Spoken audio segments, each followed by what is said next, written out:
कस्तुरीगंधा the flowering tree भाग 20. ताई, तुमच्याकडून मला ही अपेक्षा नव्हती.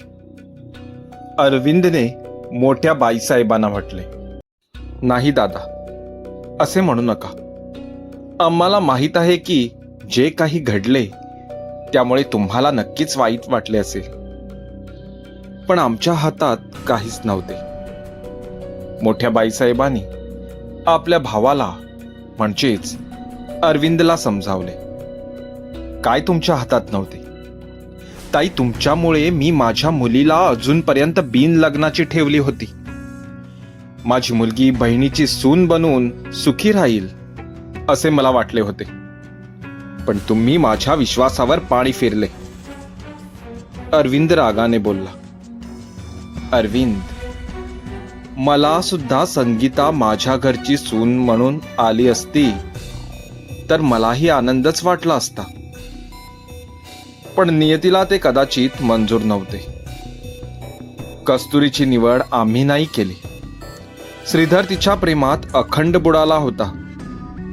यांनी जेव्हा श्रीधरला सांगितले की आम्हाला ती कस्तुरी घरात सून म्हणून नको आहे, तेव्हा श्रीधर घर सोडून गेला होता.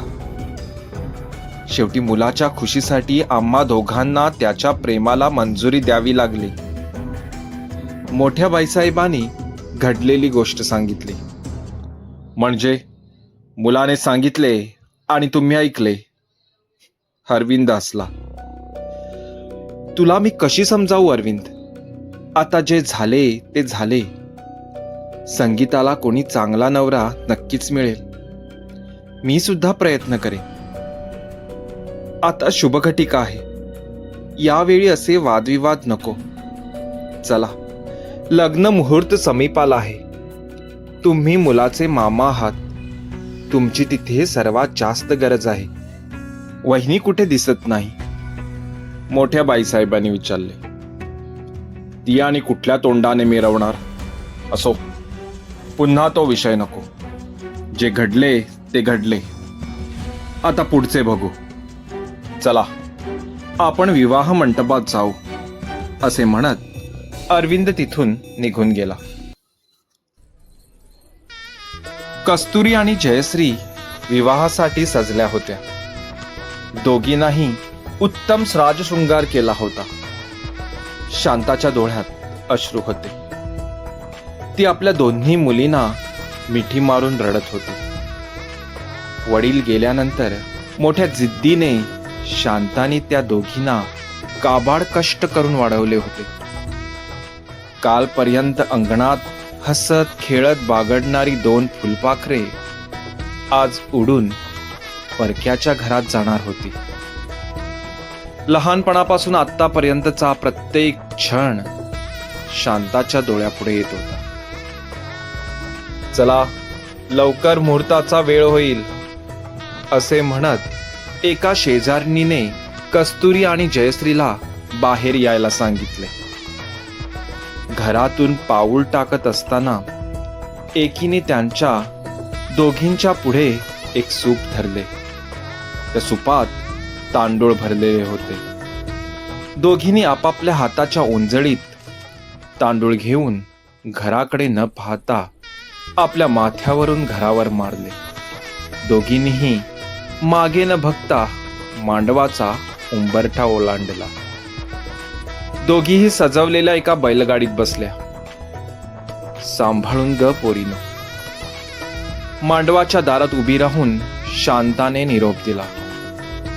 विधवांना लग्न कार्यात भाग घेण्यास वर्ज्य असल्याने शांताला आपल्याच मुलीच्या लग्नात जायला मिळत नव्हते. काही क्षणातच त्या राजमहालाजवळ उभारलेल्या आलिशान लग्न मंडपात पोहोचल्या.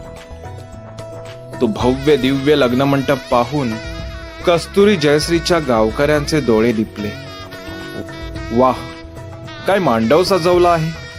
आतापर्यंत आपल्या गावात कोणाचेच लग्न असे शाही थाटात झाले नव्हते. एक जण म्हणाली. शांताच्या पोरी नशीबवान आहेत बाई.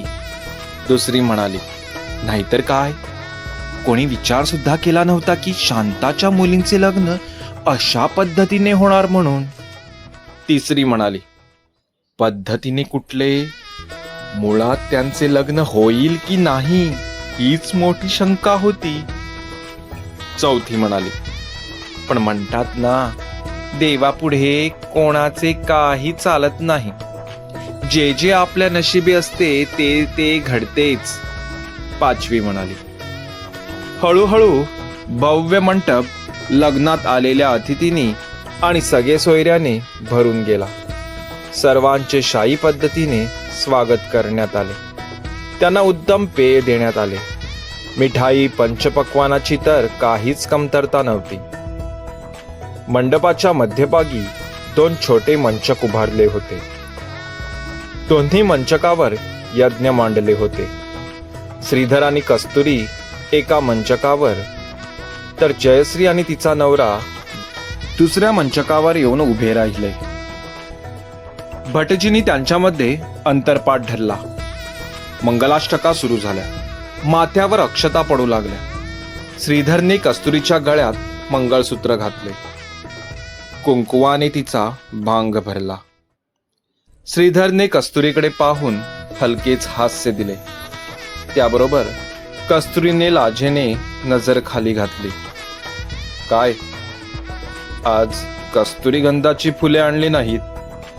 श्रीधरने हळू आवाजात विचारले. नाही, माझे लग्न आहे ना, डोंगरावर जायला मिळाले नाही. तिने पण हळू आवाजात उत्तर दिले. आपण दोघेही जाऊन आणूया का आताच? श्रीधरने हसत म्हटले. पुन्हा डोक्यावर दगड घेण्याचा इरादा आहे काय? कस्तुरीने उत्तर दिले. आता नवरा आहे मी तुझा, नवऱ्यावर दगड मारणार का? श्रीधर पुन्हा हसला. मग उगाच काहीही बोलू नका. आता जरा गप्प रहा. आईने सांगितले आहे की नवऱ्या मुलींनी लग्नात बोलायचे नसते, कस्तुरी म्हणाली. तेव्हाच पुरोहितांनी त्यांना अग्नीचे फेरे घेण्यासाठी बोलावले. चौघांनीही यज्ञाभोवती फेरे मारत एकमेकांना वचने दिली. फेरे झाल्यानंतर नवविवाहित जोडपी दुसऱ्या एका मंचकावर जाऊन उभी राहिली. उपस्थित अतिथींनी मंचावर येऊन चौघाही नवविवाहितांना शुभेच्छा द्यायला सुरुवात केली. दाजी, हीच आहे का तुमची सुनबाई? चांगली शोधून आणली आहे. माझ्या संगीतात काय कमी होते? श्रीधरच्या मामीने म्हणजेच अरविंदच्या बायकोने श्रीधरच्या बाबांना म्हटले. वहिनी, जे विधीच्या पुस्तकात होते ते घडून गेले. आता आपण काय करणार? श्रीधरच्या बाबांनी म्हटले. काय करणार म्हणजे तुम्हाला ही खालच्या जातीतली गरीब झोपडीत राहणारी मुलगी सून म्हणून चालते? इथे माझ्या चालण्याचा न चालण्याचा प्रश्नच येत नाही. श्रीधरला ती आवडली, त्याने केले लग्न. श्रीधरच्या बाबांनी उत्तर दिले. पण तुमची प्रतिष्ठा, तिचे काय? लोक स्पष्टपणे बोलत नाहीत, पण कुजबुज मात्र करत आहेत. म्हणत आहेत की राजमहालाच्या चिरंजीवाने त्या झोपडीतल्या मुलीत काय पाहिले देव जाणे. आमची संगीता आली असती तर तुम्हाला हे दिवस नाही पाहावे लागले असते, मामी म्हणाली. आता आपण करू तरी काय शकतो? श्रीधरच्या बाबाने हताश होऊन विचारले. खूप काही करू शकतो. या दोघांनी प्रेमाने लग्न तर केले आहे, पण त्यांच्यात आपण फूट नक्कीच घालू शकतो. एकदा का पती पत्नीमध्ये दुरावा आला की आपला मार्ग मोकळा. मामीने मनातले विचार बोलून दाखवले. मी समजलो नाही, श्रीधरचे वडील म्हणाले. यांच्यात आपण इतकी कटुता आणायची की श्रीधर स्वतः कस्तुरीला हाताला धरून घराबाहेर काढेल. मामीने दात ओठ खात म्हटले, पण हे सगळे कसे शक्य आहे? मुख्य म्हणजे हे कोण करणार? मी? मला तरी हे जमणार नाही. तुमच्या नणंद मोठ्या बाईसाहेब? शक्यच नाही. त्या तर मायेच्या मूर्तीच आहेत. कांचना, ती तर वहिनीच्या मागे अशी लागली आहे की जणू तिला काही आश्चर्यच मिळाले आहे. श्रीधरच्या वडिलांनी सांगितले, हे सगळे करायला मी आहे ना. मामीने विचित्रपणे हसत म्हटले, तुम्ही? पण कसे? मी आणि माझी मुलगी संगीता हा डाव नक्कीच खेळू शकता, पण त्यासाठी आम्हाला इथे राहावे लागणार. मामीने म्हटले, मग राहा की. आमचे घर छोटे थोडेच आहे. कुठेही राहा, कितीही दिवस राहा, आम्हाला काही अडचण नाही. श्रीधरच्या बाबाने म्हटले, पण मोठ्या बाईसाहेब, त्यांना काय सांगणार? मामीने विचारले, त्यांना काहीही सांगण्याची गरज नाही. मुळात त्या तुम्हाला काही विचारणार पण नाहीत. श्रीधरच्या बाबांनी म्हटले, तसे असेल तर उत्तमच झाले म्हणायचे. कस्तुरी, तुला काय वाटले? तू या राजमहालाची सून बनणार आणि आम्ही हाताची घडी घालून गप्प बसू? शक्यच नाही ते. तू तुझे दिवस मोजायला लाग. तर तुम्ही ऐकत होता कस्तुरीगंधा द फ्लावरिंग ट्री या कथेचा 20वा भाग. तुम्हाला ही कथा कशी वाटली हे कॉमेंट बॉक्समध्ये जरूर कळवा. धन्यवाद.